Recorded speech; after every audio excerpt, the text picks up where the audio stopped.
Before I tell you this story, I need you to understand something. This is not something made up. This is something that was told to me. And before that, it was told to someone else. And before that, nobody remembers when it started, only that it never stopped being true. There is a rule, an old rule, from the villages east of Agadez, deep in the Sahel, where the sand is red and the nights have no mercy. Every child learns this rule before they learn anything else. Your mother teaches it to you. Her mother taught it to her, and you do not question it. Because the people who questioned it are not around anymore to explain why they were wrong. The rule is simple. If something knocks on your door at night, count the knocks. One knock, a traveler.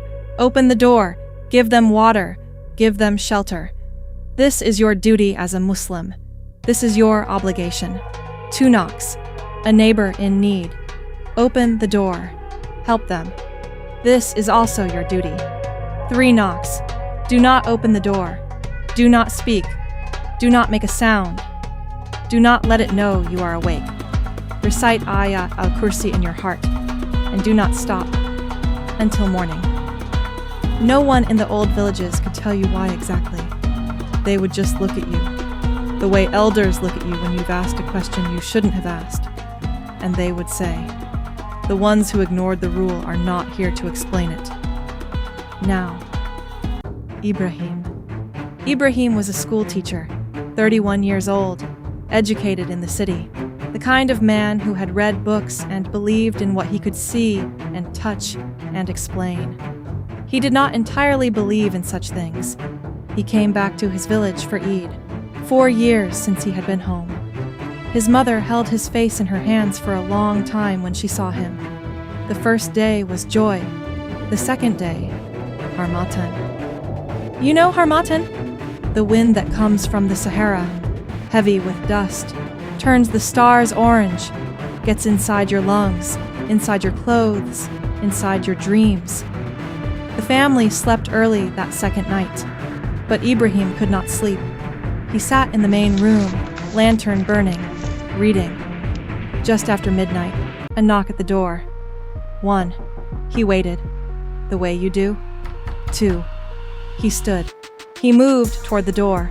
A traveler, a neighbor. The Harmattan was brutal outside. No one deserved to be left in that. He was a good man. He reached for the latch. 3. He stopped. Something in the back of his mind, very quiet, very old, whispered the rule to him. He almost laughed at himself. A grown man, an educated man, afraid of a knock.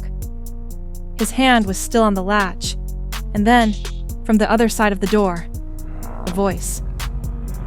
Ibrahim, brother, it's cold, let me in. He knew that voice. He had not heard it in 6 years. It was Yusuf, his closest friend from childhood, the one who drowned in the river, the one they buried together. All of them, weeping in the dirt. The voice was perfect. The slight stutter Yusuf had when he was cold, it was there.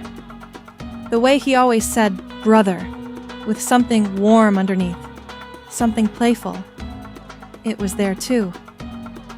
Ibrahim's hand shook against the latch. He stepped back from the door. He sat down on the floor. He could not remember the words of Ayat al-Kursi in the right order.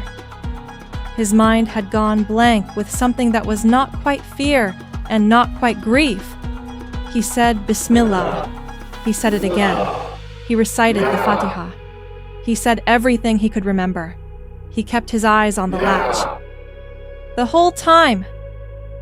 The voice did not speak again, but something outside the door shifted its weight. Slowly. From one side to the other, like something settling in, like something that was perfectly comfortable waiting, like something that had done this before, many times, and was simply curious to see, this time, what the person inside would do. He sat there on that floor until the Fajr Adhan rang out across the village. At the sound of the adhan, something outside made a noise. Not a voice, not a breath. Something between those two things. And then, silence. Morning came. He told his mother. She listened. She did not look surprised. She did not look frightened. She took his face in her hands, the same way she had when he arrived, and she said, "You remembered. Good." Most people only have to be taught once. The ones who don't remember, we don't talk about them. Ibrahim went back to the city. He became, by all accounts, a much more careful man.